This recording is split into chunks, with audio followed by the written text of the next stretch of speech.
Hi everyone. My name is Tara. I am a software engineer at FutureLearn. I've been at FutureLearn for about 9 months now. It's an amazing place to work. If you haven't heard of it, we are a social learning company. We're working to enable online learning through conversation. But before FutureLearn though, I was on a graduate scheme at Marks & Spencer. So I did the 12-month graduate scheme there and then moved on to a junior developer after that. So for me, that's kind of where all the junior part of my career happened. But obviously when I say junior, that means different things in different companies. So for me, I was a graduate. You could be an associate, you could be an intern, apprentice. Like whenever I mention junior in this talk, I just mean anybody that is early on in their career that's just starting out. And I wanted to do this talk because as a graduate, I started to learn really cool things. I started to figure out how to do like JavaScript and Angular and working with some amazing people. And my confidence was building, but I didn't really know what was supposed to come next. My title still reflected that I was new at this, and I wanted to know like how to make progress in my career and work towards that goal of kind of not being a junior developer anymore. So other than learning how to code, which it kind of sounds obvious as a programmer, I had no idea what to focus on, and I was like really confused about what I was supposed to do next. Like, how long are you even supposed to be a junior developer for? Like, are you supposed to do it for 3 months and then move on, or 3 years and then move on? Like, I still don't know an answer to that, so if you have an exact number of months and years, let me know. But also, I didn't know if I was ready to make that step from junior developer to mid-level developer, and how I was supposed to do that. So from kind of going through that process recently, I kind of see it from 2 different angles. There are things that you as a junior developer can be doing today to kind of start making that progress towards the next step in your career. But there are also things that the supporters of junior developers can do. So the tech leads, the employers, the managers, the mentors, but also other juniors that work with juniors. There are stuff that you can do to support the junior developers that you work with. And the first one I want to start with is quite a general one, and that is from the junior developer side, and that's stretching yourself as a junior. So this is quite, for me, an annoying thing, because when somebody tells me that you've got to stretch yourself, you've got to push yourself, it's like, I don't want to do that. It's something that I'm going to find uncomfortable. It's something that I really don't want to do. And for me, ironically, that was public speaking, or like any kind of communication. You should have seen me in sprint reviews, stand-ups. I was a bit of a mess. I'd be like, no, and not really being clear when I was talking. So for me, putting myself out there bit by bit was a way for me to improve in those areas.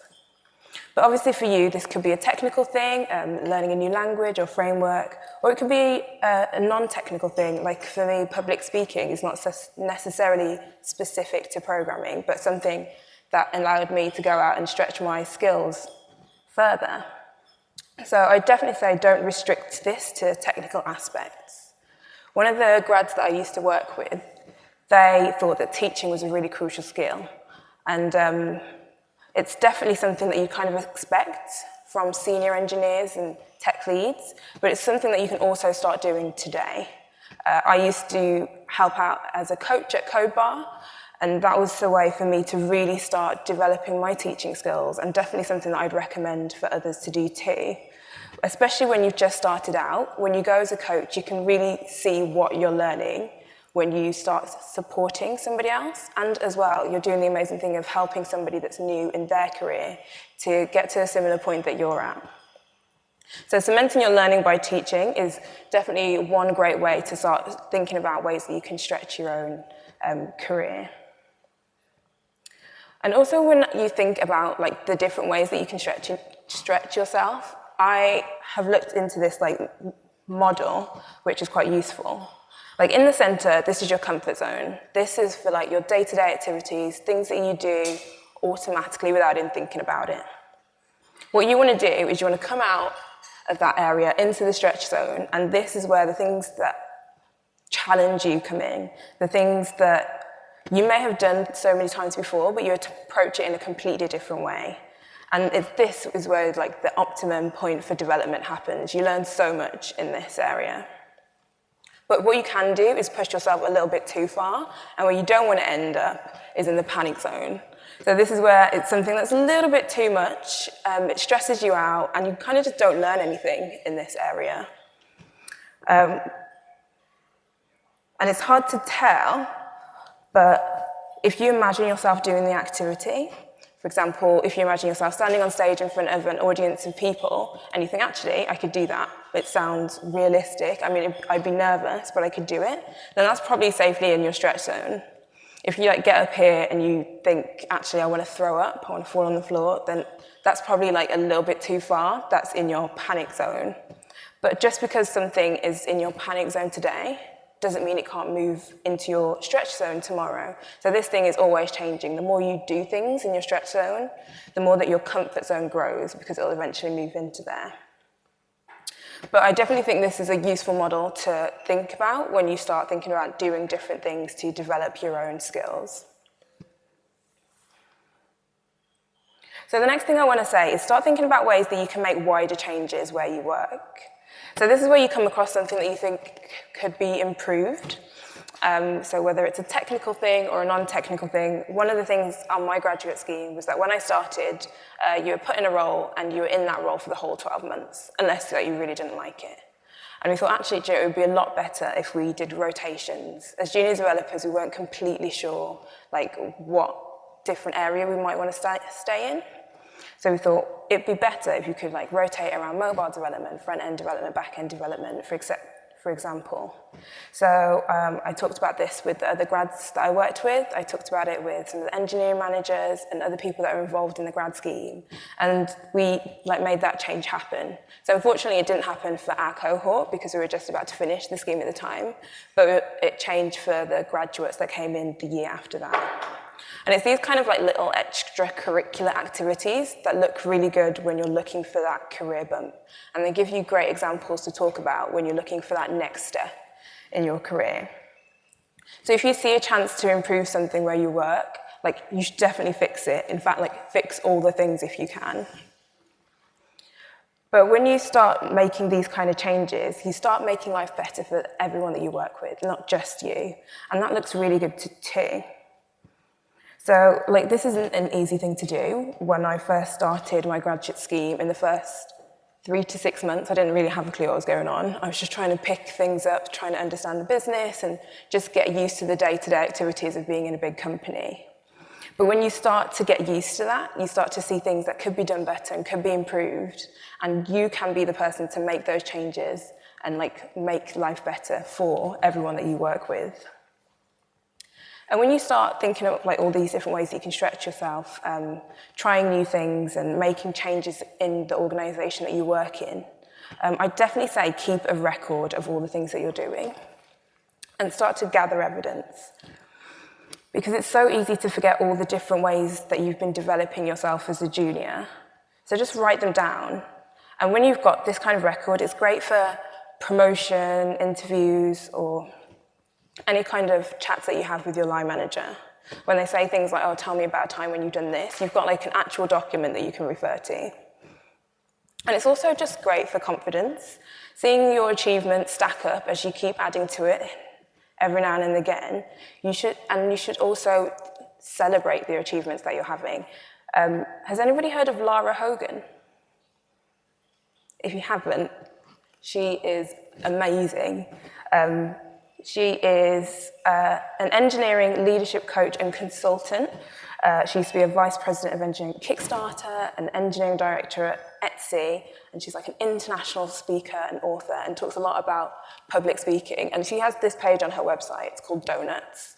And every time she does something in her career that's worth celebrating, she buys a donut to celebrate and adds it to this page. And she just wanted to say that she would have these achievements, but she would just forget about it and move on to the next thing. But actually, taking that time to stop and celebrate your achievements is really important. Because it is really good to celebrate the progress that you're making. And when you think about what kind of evidence should you gather, have a look into whether the company that you work at has a career ladder in place. So where I worked, Marks & Spencer, they had things saying You contribute to wider technical design discussions, or you're able to own small to medium problems from technical design all the way through to completion. And coming up with examples within this showed that I was working towards a mid-level developer role. But more generically, think of things like programming. Like, are you doing online learning to learn new languages? Did you build a cool thing? Did you write some code that you're really proud of? Talk about that too. Are you learning a new language, for example? Or communication is one that's always good no matter where you're working. Are you sharing ideas with your teams? Are you going and talking about things with a wider technical team even? Or are you going and doing public speaking at events like these? And be proactive. How are you going out and doing your own personal development? Are you making your own efforts to improve your working environment? And feedback is another one that's really important. Like, how well do you give and accept feedback? And when you do get given feedback, are you working on it and are you actively improving yourself based on the feedback that you're getting? The final one that I wanted to mention is teamwork. So as well as working by yourself, are you able to work effectively as part of a team? And are you able to pair effectively with other developers that you may be working with? So start thinking of examples that fit into these kind of categories, that are stuff that you're doing day to day, and just write them down. So I had a big Google Doc of all these examples, and I've started to move over to Trello because I thought it might be better. It's debatable. But kind of looking at some of that old stuff from what was 2 years ago now kind of reminded me of some of the progress that I've been making, which is so good to look back on. And Trello might work for you, having a Google Doc might work for you, things like bullet journaling or making your own donuts webpage, keep track of all the cool things that you're doing. What I ended up doing was printing out all of these examples and taking it to a meeting to prove that I was working towards the next level and kind of ask for a pay rise, which worked, if you want to try that too. So that's a lot of stuff for juniors. But it's also worth talking about how can we support junior developers? So the first kind of general thing that I want to say is start thinking about how you can invest time to help them. Because right now there are not enough developers out there to meet the demand of work that we have. So investing time in developing the juniors that we have today is so worthwhile. So you can do this in a ton of different ways, but just kind of get to know what their strengths are, what their weaker areas are, how you can work with them and teach them and transfer the knowledge that you have to help them learn. So one of the things that a lot of people do is pairing, but I think good pairing is really important. When I started my graduate scheme, I was working with a tech lead and pairing with a tech lead on, well, I didn't have a clue at the time, but now I know it was integrating linting into the build process. And the pairing that we were doing is that he was sat at the computer typing stuff and talking, and I was kind of just sat watching, and it was watching a really bad movie or something. And it got so boring, and I got to the point where I actually fell asleep during that session. Not for too long, for a second, you kind of go, and I think, where am I? That's what happened. But he didn't even notice, he just carried on just doing his thing. And that kind of pairing is really useless for junior developers. So if you are pairing with them, give them the keyboard, give them the mouse, and let them drive. Let them open files at their own pace, let them understand, help them to understand what's going on.